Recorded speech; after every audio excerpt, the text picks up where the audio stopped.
y 90. 60. 61. 61 and a half. No, I'm kidding. 62. Many different things. Cognitive, motivation, 63. affect. That's me. Can I get a scoop of halo halo and a sugar cone? Sure. Thanks. Okay. First day. Can I get a scoop of Rocky Road, please? Happy birthday,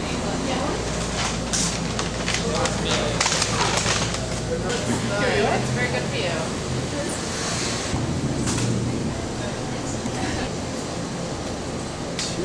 Thank you. Hi. 280s total. Thank you. 20?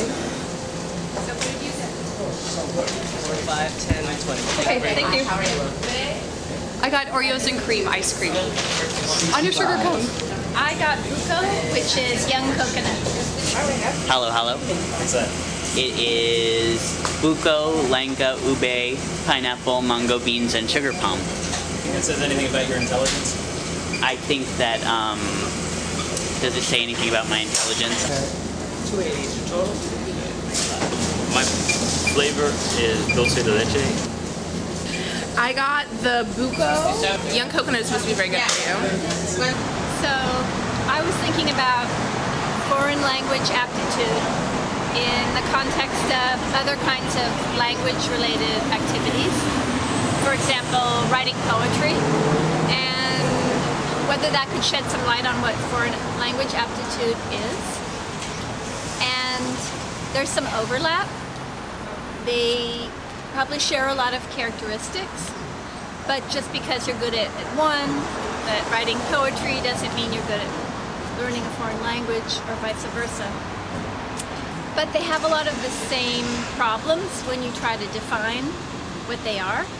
And for example, how do you define what is a successful poem or success in learning a foreign language?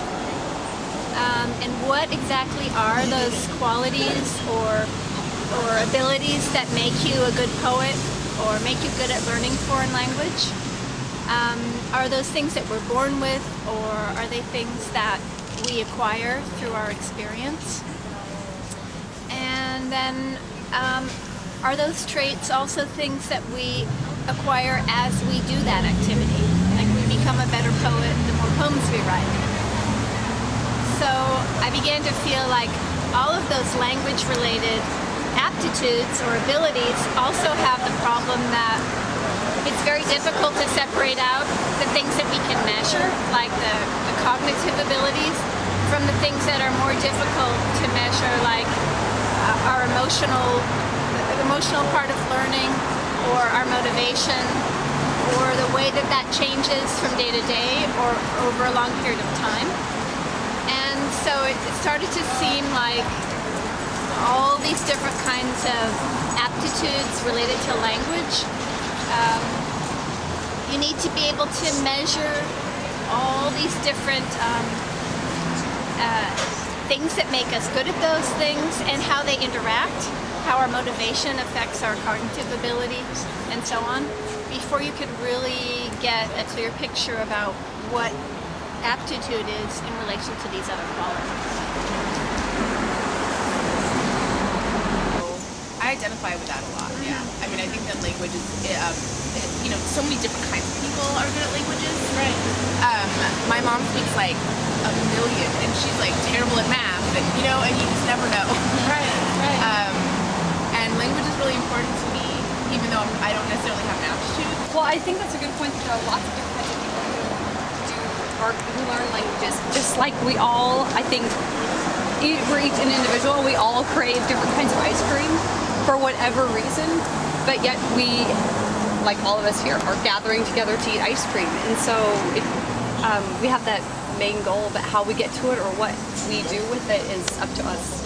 The conclusion of the chapter is that it's ambiguous still exactly what it is, but it exists. Right. I mean, they know that it exists, but I think we all have... Well, they do measure it, but they don't know... We all have... Measure parts of it, but the things that we can measure don't show the whole picture of what makes us good at languages. So we can measure these little slits, through little windows, but we don't have the whole picture. That's how I interpret it. But we all know kind of basically, we all know what aptitude is, and we're all aware that through our various different strengths that we have, like we know we all have preferred ways of acquiring information, and that's probably true for all of us in how we learn languages, our first or our second language. I still go back to what Daphne says, that I'm not sure we do know what our aptitudes are on a day-to-day basis or a yearly basis.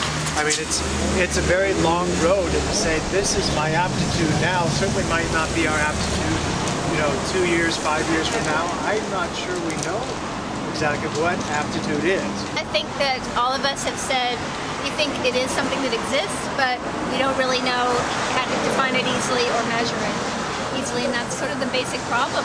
But how many students' natural ability at languages is cut off because they had very poor high school teachers? Oh, sure. Yeah. Right. Yeah. And then tell me, do they have an aptitude? Because it was never developed. Then, I mean, that's the same thing. But If something, did they have it because it wasn't developed? It was in fact cut off because of a poor teacher who didn't bring it out. Right. Or what about simultaneous bilingual children who begin from the moment they're born listening to two languages? How do you know that it's aptitude or just something they've practiced so much that they're good at? Or what's the difference? Yes, Exactly, what's the- and someone who loved their teachers so much and has such a strong association with that wonderful class that it provides them this amazingly lifelong motivation. And you know what? Nature-wise, they really didn't have aptitude for it, but they have some strong emotional connection with them. That's why teachers are important. That's why teachers are extremely Yeah, that's a good comparison. That's a good one.